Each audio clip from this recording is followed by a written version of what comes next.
2 বছরের একটি ছোট্ট শিশুর কান্না আপনারা কি শুনতে পান?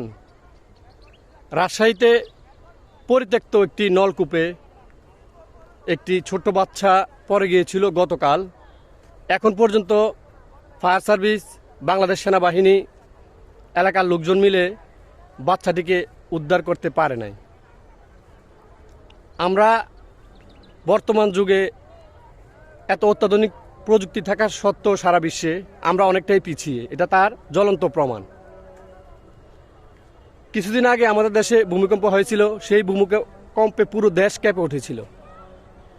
যেখানে একটি ছোট্ট শিশু আজ প্রায় 2 দিন এখন পর্যন্ত আমার দেশের ফায়ার সার্ভিস উদ্ধার করতে পারে নাই, সেই জায়গায় যদি আমরা ভূমিকম্পে বড় ধরনের মধ্যে পড়ি, তাহলে আমাদের ভাগ্যে কি আছে একমাত্র আল্লাহ পাক ছাড়া আর কেউ জানে না।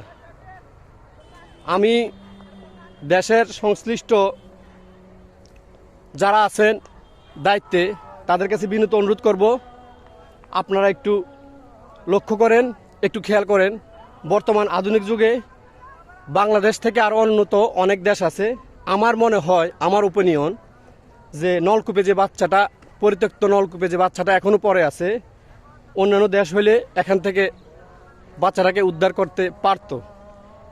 এখন তারা যথেষ্ট চেষ্টা করছে এবং করতেছে, যেটা দেখতে পেলাম। এখন আমাদের নিশ্চয় সীমাবদ্ধতা আছে। তো সেক্ষেত্রে আগাম বলে রাখি, আসলে বিপদ কখন কার কোথা থেকে আসে সেটা কেউ জানে না।